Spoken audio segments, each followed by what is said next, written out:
People have enjoyed drinking booze since the earliest human civilizations. It has become so ingrained into society that it's hard to imagine what life would be like without it. While people know that it's just a drink, they don't realize how much it means to them until someone threatens to take it away. Here are 5 historic fights over beer. 5 Lager Beer Riot. In 1855, a man named Dr. Levi Boone became the mayor of Chicago. He blamed Irish Catholic immigrants for ruining the city, because they were opening so many pubs. During a speech, he went as far as to call them depraved and worthless drunks. In reality, the Irish immigrants worked 6 days per week, and over 12 hours per day doing manual labor. Since Sunday was their only day off, they crammed all of their family time, fun, and relaxation into that one day. In the mornings, they went to mass with their wives and children, and for the rest of the day, they drank with their friends in the pubs. Out of the 675 bars in Chicago, 625 of them were run by immigrants. Mayor Boone created a new rule that all of the bars in Chicago must close on Sundays. He also increased the price of a liquor license from $50 to $300. In today's money, that's like asking for several $1,000s. This was simply too expensive for most small business owners. Over 200 tavern owners in the city decided to break the law and stay open on Sunday, anyway. Irish men with loaded guns began sitting at the entrances of these bars, waiting for the Chicago Police Department to try and stop them. After weeks of protecting their pubs from the police, thousands of Irish immigrants marched with loaded guns and showed up to City Hall to confront the mayor. This broke out into a brawl, and one protester died in a scuffle with a police officer. Even after all of this, Boone refused to change his policy. Even though they lost that battle, they eventually won the war. Up until this point, most Irish immigrants never voted in local elections, despite making up about half the population of Chicago. The next year, millions of new people registered to vote. Boone was kicked out of office, and all of his policies were overturned. For the St. Scholastica's Day Riot. In the 14th century, Oxford University was gaining power in politics and business, and the original townspeople were slowly being pushed out. These townsfolk began to secretly hate the professors, students, and administrators. Since Oxford students were usually from upper-class families, they also had an obnoxious sense of entitlement. This mutual disdain for one another eventually came to a head at a pub on February 10, 1355. On this fateful day, 2 Oxford students were drinking pints at the Swindlestock Tavern. The beer apparently tasted awful, so they complained to the owner. None of the townspeople had ever complained before, and since it was coming from 2 Oxford scholars, the owner took this as a personal insult. He began to yell and curse at the students. They responded by tossing the beer in the owner's face. He lunged at them, and the young men ran back to campus. This bar fight became an excuse for people to let out their rage on one another. A mob of people from the town marched on campus with just about any weapon you can imagine. The townspeople shot students with arrows and burned textbooks. The scholars were armed as well, because the campus had swords and suits of armor on display. The fight went on for 3 days.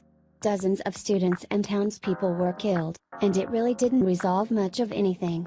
Sadly, historians have never been able to determine whether the beer was, in fact, awful.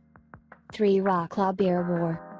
And we're right back in the 14th century, this time in Poland. There was a brewery and pub in the basement of the City Hall of Wrocław that locals nicknamed the Rat, because, well, as you may have guessed, it was infested with fuzzy little vermin. For years, this was the one and only option for people to drink. The city council took complete advantage of this, and even added an extra tax on beer. Meanwhile, at a nearby monastery on Cathedral Island, the monks had perfected the art of beer making. In 1380, they started to sell their brew to the townspeople after church. The monks' beer was both tastier and cheaper than what was brewed up and served at the Rat.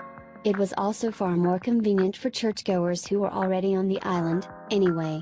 The surrounding atmosphere and architecture of Cathedral Island is also exquisite, so it's not surprising that people began to spend their Sundays there, instead of in a dark, rat-infested basement.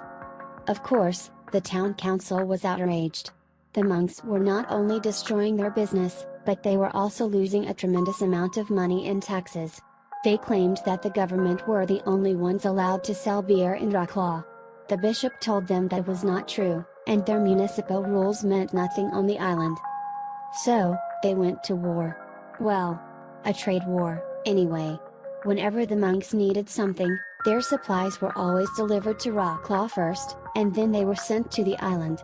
The town council made sure they had to go through hell to get anything they needed to survive. The straw that broke the camel's back was when the Duke of Liegnitz sent the monks a Christmas present of several barrels of the best brew in the entire country. The city council confiscated their Christmas present and drank it all themselves. Then, they rubbed it in the monks' faces. The church responded by excommunicating the council members and sentencing their eternal souls to damnation. Eventually, the bishop decided that if they couldn't have their beer-making supplies from the city, then the citizens didn't deserve their connection to God. They stopped having Mass on Sundays, and locked the church doors. Some of the religious citizens in the town were genuinely afraid that without going to church, they would burn in hell. So they contacted the Pope, and in 1382, the King of Poland had to send the military to force them to reopen the church. To the Portland Drum Riot. In 1851, Maine became the first state to experiment with prohibition. Portland Mayor Neal Dow declared that the city could no longer sell alcohol, since he thought prohibition could help in slave trade. Sugar plantations were run by slave labor in the Caribbean, and a large amount of sugar is necessary to brew and distill liquor. Dow believed that if Americans stopped drinking alcohol, it would decrease the demand for labor, and slaves could go free. A noble thought process for sure, but in retrospect ending slavery would never be that simple. Still, the citizens of Portland were willing to try. Instead of buying ready-made bottles of liquor, they started making home-brewed cider from apples, and sold drinks out of their homes to their neighbors in cozy kitchen bars. Unfortunately, this rule extended to all types of alcohol. After a few years, doctors and pharmacies could no longer clean wounds or sterilize their surgical instruments, so Dow created a legal loophole to allow alcohol into the city for medical purposes. He knew that if these bottles were sold in stores, citizens may try to buy it to drink. He felt that he had to control the distribution, and lock it all in a massive vault. In order to get this plan in motion, he used taxpayer dollars to buy $1,600 worth of alcohol. The bottles were delivered directly to City Hall in 1855. Back then, that amount of money could buy such a massive supply that it could supply the town with alcohol for years. When the locals heard about the delivery, they were outraged. Many people believed that the mayor was actually buying this liquor for his own enjoyment. Over 200 people surrounded City Hall, shouting and calling him a hypocrite. They even went to court for a search warrant, accusing the mayor of committing a crime. The judge refused to allow the people to go inside. The mob grew to over 2,000 angry people who were throwing rocks at the windows and trying to break down the door. At this point, the mayor sent his private militia to defend him. During the scuffle, a 22-year-old man named John Robbins made it all the way to the liquor vault. Just as he tried to open the door, he was killed, as the militia riddled his body with bullets. 7 other people were shot and seriously injured. The people tried to get Dow put in jail for breaking his own liquor law. However, when the judge heard the whole story, he let him off. Dow lost when he ran for re-election, and citizens voted in someone who allowed alcohol to be sold again. 1. The Brisbane Beer Riots. Brisbane, Australia has a very large military base. During World War II, thousands of soldiers were stationed there, waiting to be called into action. With so many young soldiers, it was like one big frat party. In the evenings after military training exercises, they spent their time and money drinking all night, every night, and flirting with local girls. Bars and hotels stopped serving alcohol at 11 p.m., which left drunk people walking the streets. This was awful for people who had to get up early for work, because the noise kept the locals awake well past midnight.